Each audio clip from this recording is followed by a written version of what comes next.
I watched the first Gladiator movie 2 days ago, November 17th, and then yesterday, November 18th, I went to a secret surprise movie at the theater, and it turned out to be Gladiator 2.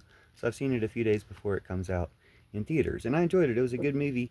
I'm glad I saw the first one first. The first one is probably better, and if you're a fan of the first one, you'll probably like the second one, but you might also like the first one better. Just better storytelling, I think, in the first one. The acting is good in both.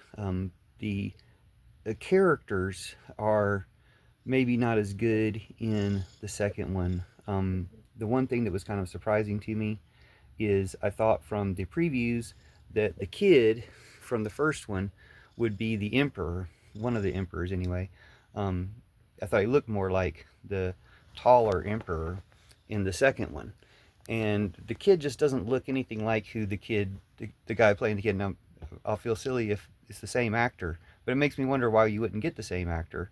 Um, maybe, I don't know, maybe he doesn't look as much like him either, but the guy that they got to look, or to play the same character as the kid from the first movie does not look like the kid whatsoever. So it makes you think they could have got somebody that looks like him a little bit.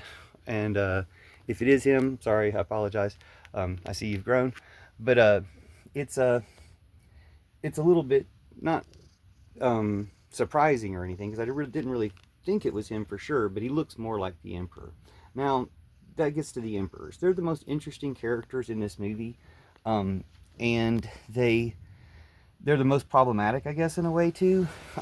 Just it's stated in the movie that I'm not going to try to spoil too much here, but it's stated in the movie that they're super evil, that they're like really bad emperors.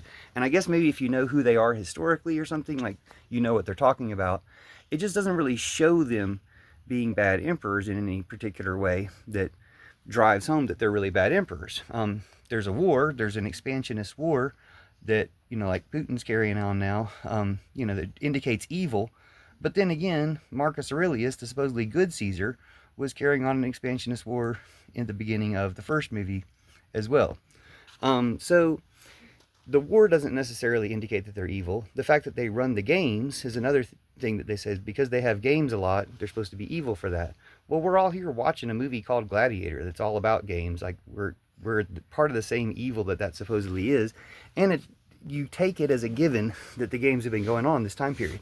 Like it's not necessarily their responsibility. Gosh, I saw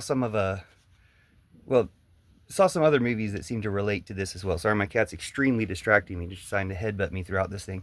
But the thing that kind of was problematic about it is, since they didn't really show specifically extra evil things for the emperors to do, then you kind of took in that they were evil because they wore mascara or because of their sexuality or the way they dressed or something like that.